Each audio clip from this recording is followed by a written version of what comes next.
就是修炼者的战斗吗？我这。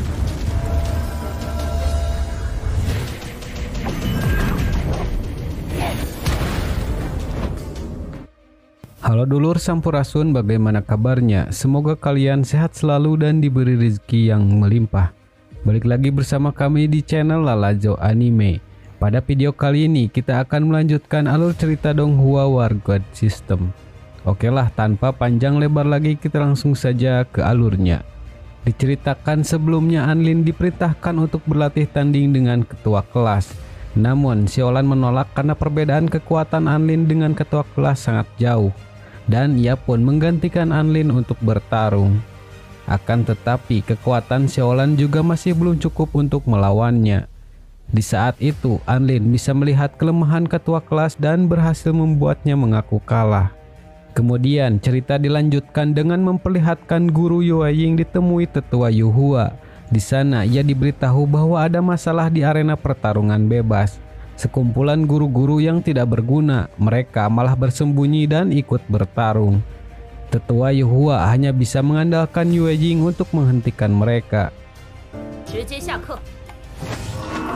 Setelah kelas dibubarkan, ketua kelas menemui Anlin untuk memberinya sebuah tawaran.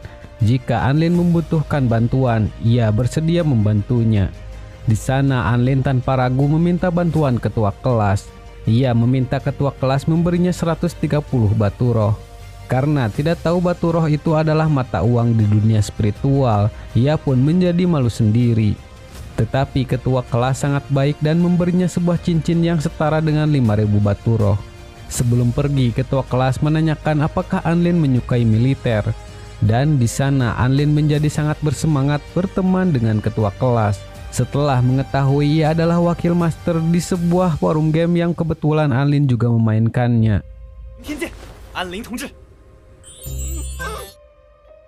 Tidak lama, Su datang meminta untuk berteman dengan Anlin dan Xiaolan juga. Tentu saja Anlin langsung menerimanya. Selain itu, Su juga sangat tertarik dengan dunia fana. Untuk itulah ia ingin menanyakan beberapa hal padanya. Kemudian scene berpindah lagi pada Yueying dan tetua Yuhua. Di bawah sana adalah tempat berlangsungnya pertarungan bebas. Tetua Yuhua menanyakan apakah di antara kedua murid terbaik adakah yang menarik perhatian Yueying. Di sana Yueying mengatakan ia malah sangat tertarik dengan Anlin. Kembali pada Anlin, ia diberitahu oleh sistem akan diadakan pertarungan bebas. Tempatnya adalah hutan Qianfeng. Pertarungan bebas adalah kompetisi tahunan yang berkonsep Battle Royale, atau seperti yang kita tahu pada game PUBG. Orang yang berhasil bertahan sampai akhir adalah pemenangnya. Pesertanya sampai 50.000 lebih dan hukumannya adalah berubah jenis kelamin. Kemudian tugas khusus pun diumumkan. Di sana Anlin harus berhasil masuk di peringkat 50. Jika ia berhasil, maka akan mendapatkan hadiah yang luar biasa, seperti senjata roh, senjata sihir, dan lain-lain. Namun jika Anlin gagal, maka ia akan menjadi seorang wanita. Perubahan tersebut akan bertahan sampai 1 tahun lamanya. Tugas khusus itu bersifat wajib untuk Anlin, kecuali jika ia mati. Lalu Anlin bermimpi sedang berada di ruang gelap, yang dimana terlihat di sebuah cermin dirinya telah seperti wanita. Tiba-tiba bayangan keluar dan menjatuhkan Anlin seperti ke dalam air. Saat tersadar, Anlin berpikir mimpi tadi seperti kenyataan. Tubuhnya seakan-akan ditelan hidup-hidup. Kemudian ia melanjutkan latihannya untuk menyerap batu roh. Dengan menyerap batu tersebut, Anlin akan langsung mencapai level 7.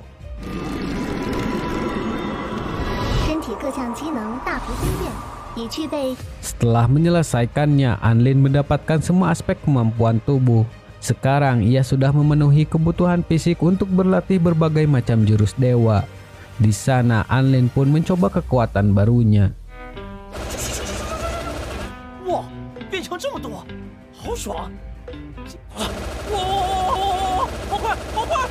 Lalu ia meminta peta dan informasi dasar hutan Qianfeng. Jumlah peserta sekarang berjumlah 50.000 lebih. Dengan begitu arena akan semakin sempit.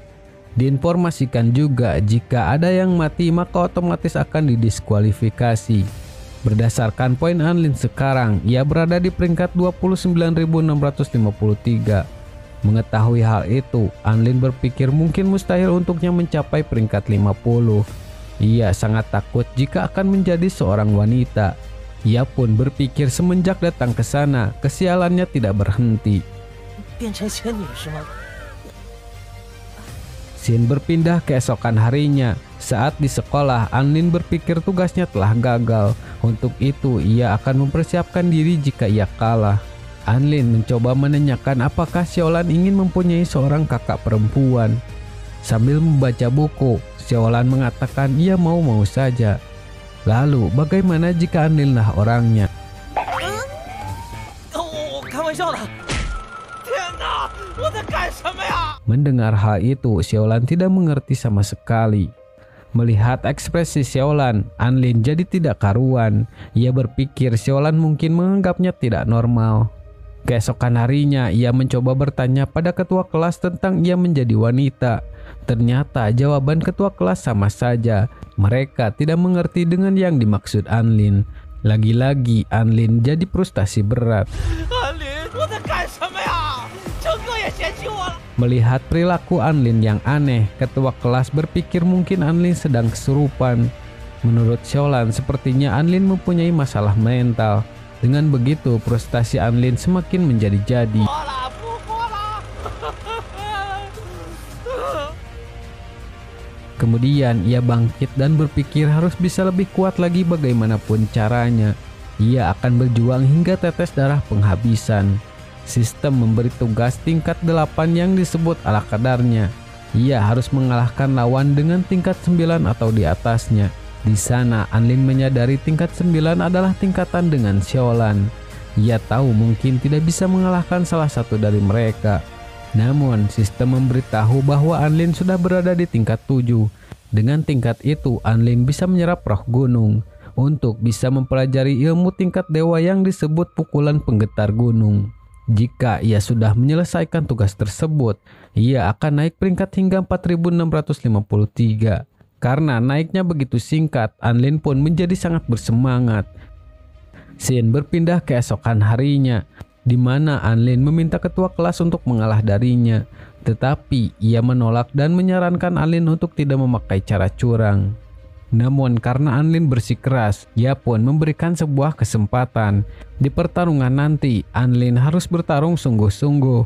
Di sana ia akan memberitahu kelemahannya agar Anlin bisa menang. Kemudian Anlin menemui Xiaolan untuk memintanya mengumpulkan informasi peringkat dari orang-orang di pertarungan bebas tahun lalu. Ia ingin mengumpulkan data lawan-lawan dan ia akan mempelajari jurus-jurusnya. Di sana Xiaolan dengan senang hati membantunya. Setelah pulang sekolah, Anlin mengatakan ia ingin memberitahu sesuatu pada Xiaolan. Karena 2 hari kemarin ia tidak berani mengatakannya. Hari ini ia tidak akan menundanya lagi. Tujuan Anlin adalah hanya ingin menyerang Xiaolan demi meningkatkan tingkatannya.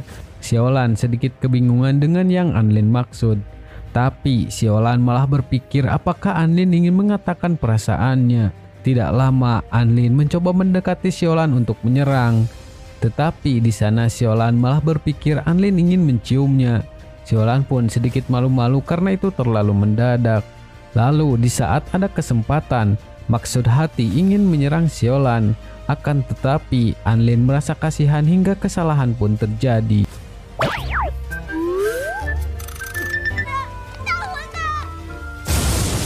Tentu saja hal itu membuat Xiaolan sangat marah. Namun sebelum pergi, Xiaolan memberikan yang Anlin minta kemarin. Tapi dengan kejadian itu, Anlin sangat malu padanya. Berpindah pada malam hari di tempat Anlin. Sambil membaca informasi dari orang-orang yang bertanding, ia memakan roh gunung dengan lahapnya. Terlihat ada seseorang yang sudah mencapai batasan kekuatan akhir. Ia adalah keturunan ras naga kuno, penerima surat rekomendasi dewa. Senjatanya adalah tombak naga emas. Jurus yang ia pakai adalah auman 9 langit dengan kemunculan naga hijau. Ciri khas kemampuannya adalah serangan cepat dan juga ia mempunyai daya tahan yang sangat kuat atau bisa dibilang ia tidak mempunyai kelemahan. Sistem pun memberitahu tidak ada cara untuk mengalahkannya. Anlin hanya harus kabur darinya atau mencari bantuan. Ternyata Xiaolan juga memberikannya sebuah batu penentu lokasi. Dengan itu, ia tidak akan kebingungan mencarinya di pertarungan. Melihat kebaikan Xiaolan, Anlin jadi semakin frustasi karena telah berbuat jahat. Tidak lama, ia merasakan efek dari memekan roh gunung.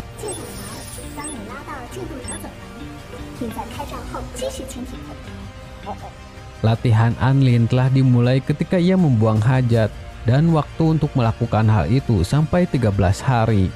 Di sana Anlin sedikit kebingungan karena pertarungan bebas akan dimulai 10 hari lagi. Mau tidak mau, Anlin harus ikut serta meski dalam keadaan seperti itu.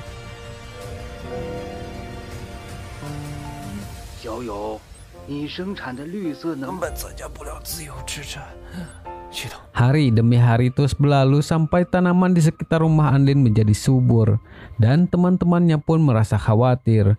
Tidak lama, ketua kelas mencoba menemuinya. Ia khawatir karena mendengar gosip dari orang-orang tentang Anlin.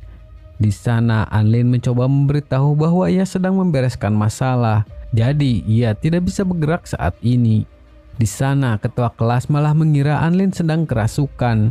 Untuk itu, ia akan membacakan mantra agar setannya keluar.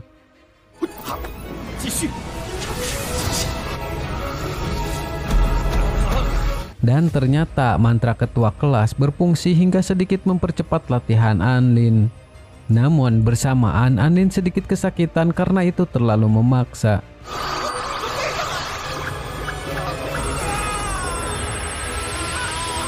Waktu terus berlanjut sampai Anlin berhasil mencapai 97%, dan waktu tersisa adalah 8 jam 13 menit 57 detik. Tidak jauh dari sana, ternyata Su dan Xiaolan datang ke sana untuk mengecek keadaan Anlin. Namun Xiaolan masih tetap marah dan tidak ingin menanyakannya.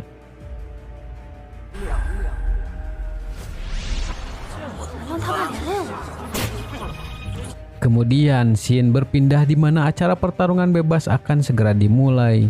Di sana Anlin memaksakan diri mengikuti pertarungan meski dalam keadaan perut sakit. Tidak lama ia ditemui seekor anjing besar yang bernama Dabai.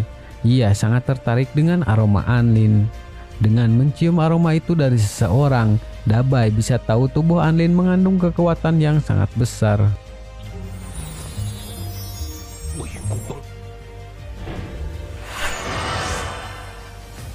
Lalu tetua Yuhua datang memberitahu para murid.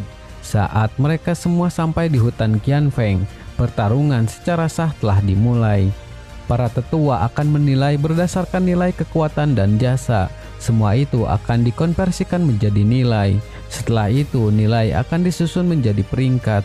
Singkatnya, jika mereka kuat membunuh lebih banyak lawan, maka peringkat mereka akan semakin tinggi. Sebelum dimulai, tetua Yuhua telah menyebarkan cahaya emas pelindung pada tubuh semua murid. Kegunaannya adalah untuk menahan sedikit serangan agar tidak melukai mereka berlebihan. Namun saat pelindung itu tidak aktif, maka mereka akan langsung keluar arena. Dan pertarungan bebas pun dimulai.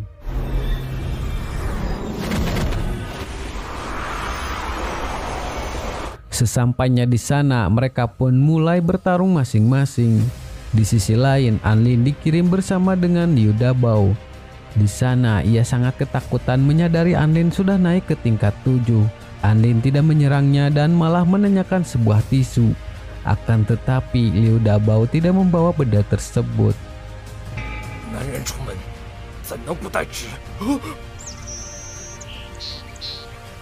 Setelah itu, ia mencoba bersembunyi untuk membereskan latihannya. Dan waktu yang tersisa hanya 5 menit lagi. Namun tidak lama ia ditemukan oleh peserta lain. Dan juga 4 peserta lain datang untuk menemui Anlin. Mereka sangat membencinya karena Anlin telah merebut apapun yang mereka inginkan. Sebelum mereka menyerang, Anlin mengatakan mereka harus tanya hati mereka. Kemudian ia menghasut mereka untuk bertarung memperebutkannya. Ternyata mereka terhasut dan bertarung satu sama lain. Dengan begitu, Anlin bisa mempercepat latihannya lagi. Dan akhirnya ia berhasil menyelesaikan latihan tersebut. Dengan itu, ia telah mempelajari ilmu tingkat dewa yang disebut pukulan penggetar gunung.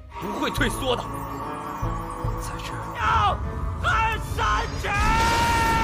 Dan ia pun membereskan mereka berempat dengan mudah. Tidak lama, Liu Dabao kembali menemui Anlin untuk meminta tolong. Ia membawanya ke tempat di mana banyak murid lain bersembunyi. Mereka menganggap Anlin adalah perwakilan mereka. Tujuan mereka bersembunyi adalah tidak ingin dilukai oleh orang lain. Jadi Liu Dabao meminta seseorang yang bisa mereka percayai. Mereka hanya ingin dihajar dengan sangat lembut. Untuk itu mereka meminta Anlin lah yang melakukannya. Dengan kata lain, mereka membiarkan Anlin menyerang mereka secara cuma-cuma. Mereka yakin meski Anlin adalah kelas 1, Anlin adalah orang yang baik dan tidak menindas orang yang lemah. Dengan begitu, Anlin pun dengan senang hati melakukannya.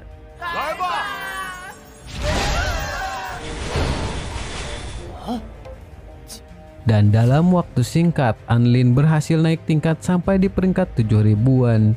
Di sisi lain, orang-orang sangat kesal karena itu adalah perbuatan curang. Setelah itu, Anlin mencoba bersembunyi di hutan. Namun, ia berhasil ditemukan oleh seseorang yang berperingkat kedua. Wanita itu dijuluki pembunuh dewa nomor 1. Ia bernama Liu Qianhuan. Saat Anlin ketakutan melihatnya, ternyata ia hanya meminta Anlin untuk menemaninya main game. Pada awalnya Anlin menolak karena itu hanya membuang-buang waktu. Tetapi Liu memperlihatkan sedikit kekuatannya untuk menakuti Anlin. Dengan begitu Anlin pun terpaksa mengikuti keinginannya. Tapi sebelum itu ia memberikan 20 pertanyaan tentang dunia fana. Jika Anlin berhasil menebaknya, maka ia akan lolos. Dari beberapa pertanyaan, Anlin berhasil menebaknya. Namun pertanyaan ke-18 adalah tentang siapa yang paling cantik antara Su dan Xiaolan. Anlin pun sedikit kebingungan karena itu bukanlah pertanyaan tentang dunia fana. Tapi karena harus menjawab, ia pun menjawab memilih Su. Kemudian pertanyaan ke-19 adalah siapa yang paling cantik antara Xiaolan dengan Liu. Anlin sedikit keheranan mengapa ia tidak dibandingkan dengan Su. Dan mau tidak mau, Anlin pun menjawab ialah pemenangnya. Pertanyaan terakhir adalah dua pilihan, antara Anlin menjadi manusia yang biasa tapi bahagia, atau menjadi dewa yang dihormati tapi kesepian. Sebelum menjawab, Anlin mengingat saat terakhirnya di dunia fana dan bertemu dengan Xiaolan dan yang lainnya.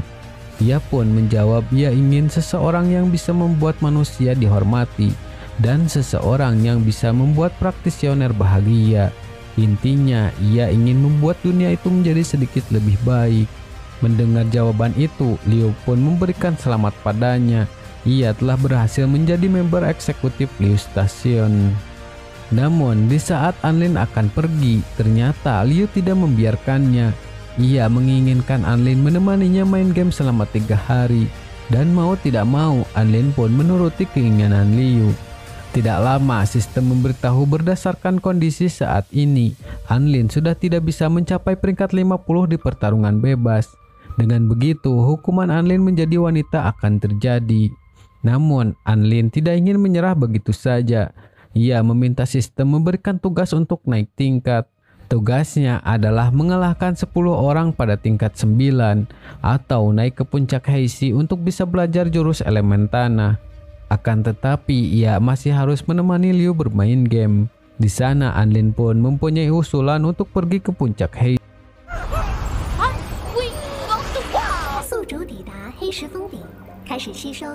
Sesampainya di sana, Anlin berhasil memulai pelatihan jurus dewa teratai tanah. Namun waktu menunjukkan akan selesai dalam waktu 24 jam.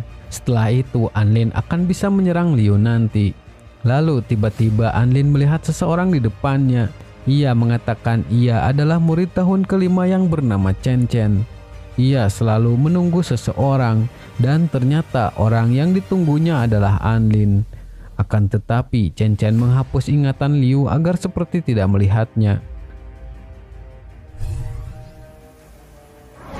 Berpindah pada Xiaolan, ia keheranan mengapa Anlin tidak mencarinya. Kemudian, ia melihat batu yang menunjukkan Anlin telah berada di puncak Heishi. Tidak lama, ia ditemui oleh Dabai. Dabai mengatakan harus segera menemukan Anlin untuk menjaganya. Ia memberitahu banyak murid dari berbagai sekte sedang memburunya. Ia khawatir karena sekarang Anlin tidak bisa melawan. Xiaolan juga berpikir mungkin karena itulah Anlin selama ini tidak menemuinya. Namun tiba-tiba Wei Ji datang untuk menyerang mereka berdua.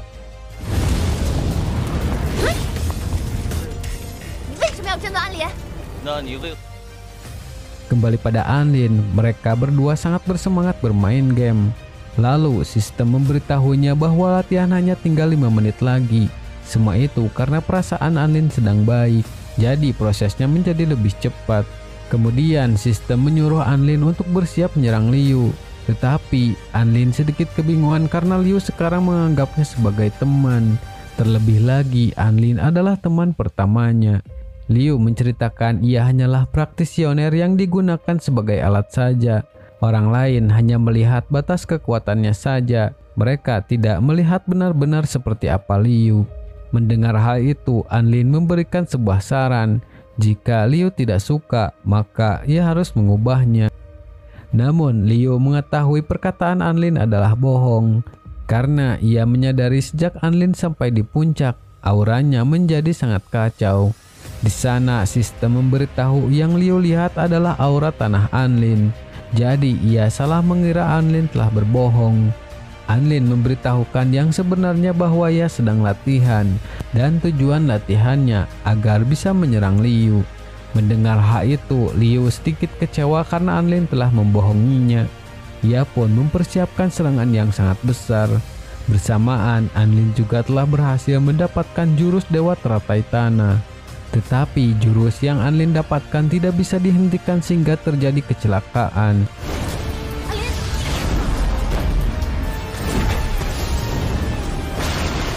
Dan untuk membuktikannya, Anlin memberitahu semuanya dari awal. Karena semua perkataan Anlin jujur, Liu malah menjadi kesal. Ia meminta Anlin untuk berbohong satu kali saja. Di sana, Anlin memberitahu ia tidak bergantung pada sistem untuk berlatih. Ia menjadi kuat setelah memakan batu roh. Dengan begitu, Liu pun melihat kebohongan dari Anlin. Tetapi Liu malah memakan batu roh yang akan membuat perutnya sakit. Di saat kebingungan, sistem memberitahu Anlin bisa menyalurkan jurus Dewa Teratai Tanah pada Liu. Energi tanah akan membantunya menenangkan roh. Dengan begitu, rasa sakitnya pun menghilang. Sebelum pergi, Liu memberikan sebuah benda untuk melindungi Anlin.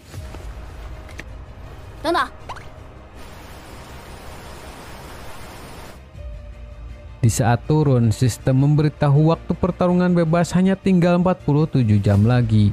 Dan peserta yang tersisa berjumlah 20.056 orang.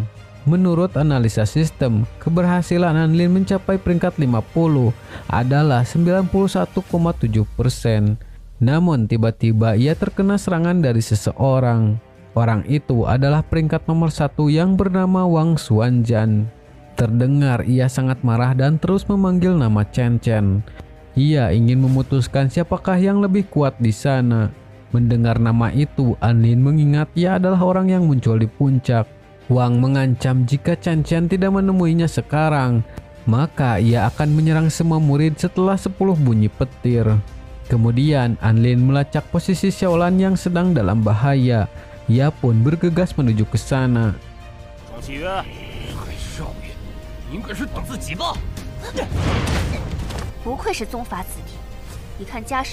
Di sana, Xiaolan kesusahan karena banyak murid klan Wei Ji menyerangnya.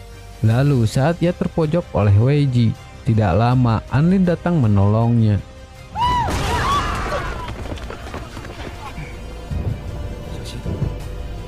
Namun tiba-tiba serangan Wang muncul menyerang mereka semua.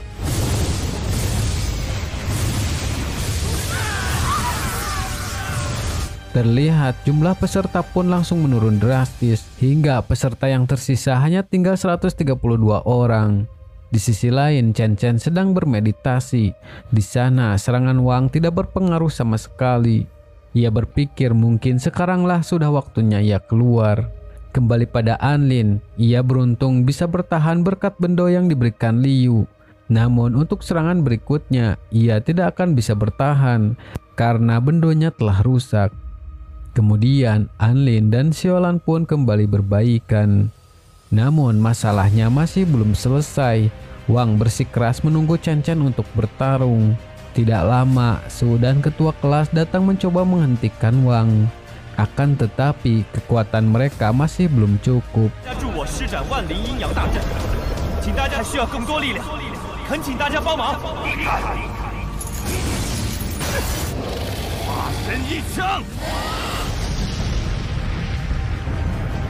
Setelah itu serangan Wang semakin membabi buta. Dan saat akan mengenai Anlin, tidak lama Chen Chen datang menghentikannya.